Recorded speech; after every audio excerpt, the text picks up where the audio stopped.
stürmt oder schneit und die Sonne uns sagt, der Tag lebe heiß oder eiskalt die Nacht. Bestaubt sind die Gesichter, doch froh ist unser Sinn, ja unser Sinn. So we rejoined the game in the final stages. The Japanese, as you've seen in the last edition, have overrun and killed one of the US platoons. The US are currently pinned down. They were unable to unpin, leaving just a defensive fire from one machine gun, which has had little or no effect. It's not looking good for the aid post, which is about to be overrun. The Americans are continuing to be pinned down by Japanese direct fire, and we can hear the screams and shouts of yet another Banzai platoon, which is likely to burst out onto the Americans somewhere around their defensive position. His final bit of armour moves out of cover up onto the edge of the defensive position. They're looking across onto the Americans. It's going to be interesting to see what is in range with these guns and how much effect they have. The major problem that the Japanese have got, they've got lots of indirect fire left. Unfortunately, the US smoke screen continues to screen them off from the flank. So Japanese armour is now pushing forward, going for hip shot in an attempt to keep the US pinned down, perhaps put a third pin on there. And it is looking extremely precarious for the Americans as the last Japanese platoon bursts out of the jungle, supported by the company commander and the standard, and there's literally half a platoon of Americans left. They're also being flanked by the remnants of the other platoon who are about to take the tank terror test to knock out the remaining Amtrak, and given the track record, it's not going to look good for the first aid unit which was supporting that platoon. So here we have the Japanese. They passed the tank terror test. The Americans are all pinned. Fire at them, defensive fire, 2 hits but 2 saves, so we now have the Japanese in on the side of the Amtrak, not boding well for the American flank, which is looking extremely weak, given that they are currently pinned down. They got incoming artillery fire to the front, they've got 3 tanks on top of them, and another full platoon coming in on their final position. Unless the Americans can pull something out of the bag, it looks like it's the end of this right flank for the US forces.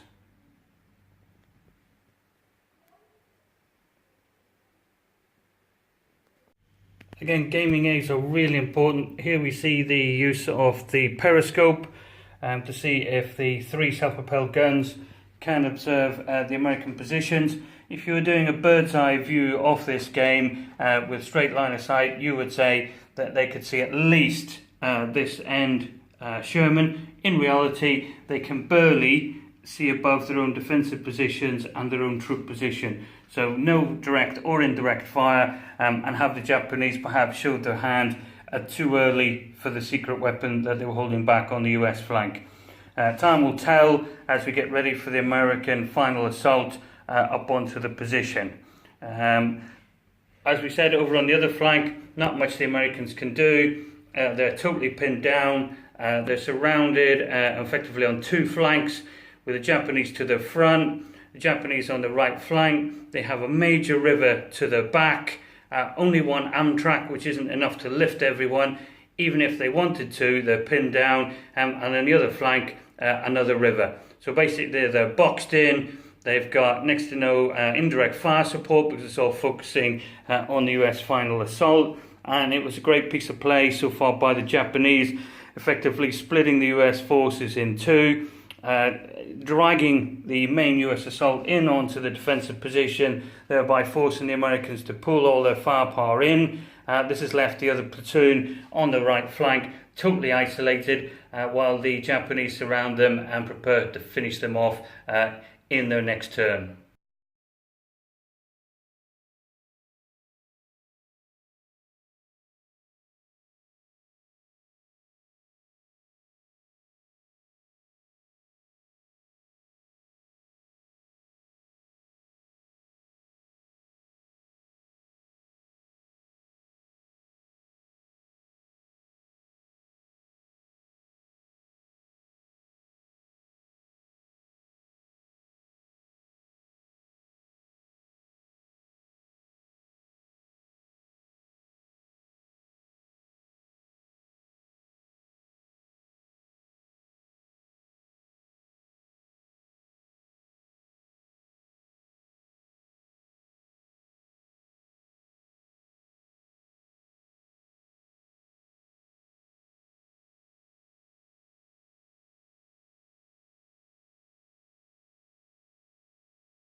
Here the US not having much support or if you like, good luck either. They attempted to range in on the concealed and obviously dug in, although it being a building. They failed to do so there. Their armour pushing through now the defensive position, had a go at the self-propelled guns. The Sherman missed. The 37mm from the Stuart hit, however she bounced off on a lucky save by the Japanese frontal armour of 2 against a 37mm of 2. Now the Japanese in response have fired onto the Americans, luckily causing no casualties, and the self-propelled guns, wise move, throwing up their own smoke screen, now screening off the Americans. And this is leaving them a problem, because the Americans salt into this armoured position, defensive position, as they start to clear the Japanese. Here the US not having much support or if you like, good luck either. They attempted to range in on the concealed and obviously dug in, although it being a building. They failed to do so there. Their armour pushing through now the defensive position, had a go at the self-propelled guns. The Sherman missed. The 37mm from the Stuart hit, however she bounced off on a lucky save by the Japanese frontal armour of 2 against a 37mm of 2. Now the Japanese in response have fired onto the Americans, luckily causing no casualties, and the self-propelled guns, wise move, throwing up their own smoke screen, now screening off the Americans. And this is leaving them a problem, because the Americans salt into this armoured position, defensive position, as they start to clear the Japanese. As they start to clear into this position, it's going to leave the flank heavily exposed to the 150 howitzers which are dug in, also from indirect fire support from the two 105 gun batteries here, and the 75mm battery firing in direct line of sight, supported by what is effectively a platoon of infantry.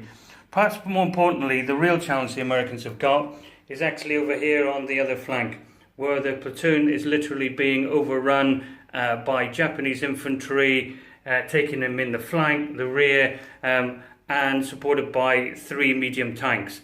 With the loss of this platoon, which is about to complete in this round, that leaves the American flank totally insecure, with only 2 medium machine guns and possibly 137mm that could be turned around to fire a canister. The Americans make a very wise decision and decide not to push into this defensive position, but instead to pull back across the bridge and hold the home bank, awaiting for reinforcements to do another assault across onto the final Japanese position, and more importantly decide how they're going to retake this flank, having failed with an amphibious assault which had 2 infantry platoons and some light support, all of which was wiped out.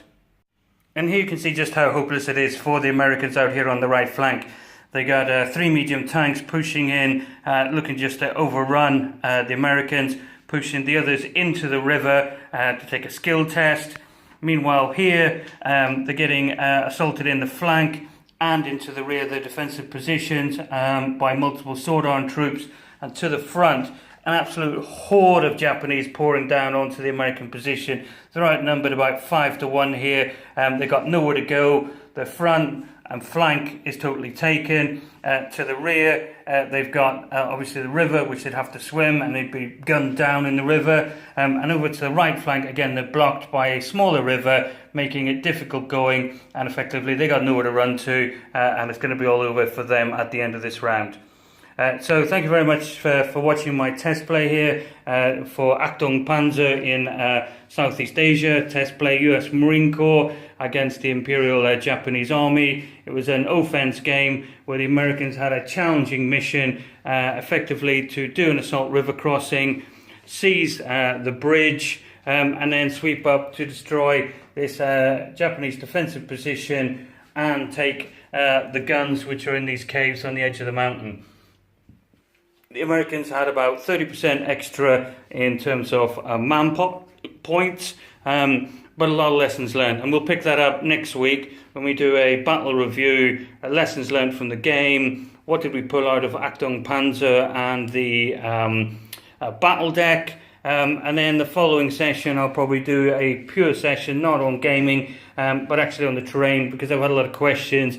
You know, where did I get the river? How did we build the houses, the trees? You know, we've got a lot of scattered terrain going on here, which, as you've heard from Mark, you know, is critical. You need to set these tables up correctly if you want to blend in the battle deck and actually get this thing to play out properly. Thank you very much for watching, and speak again soon.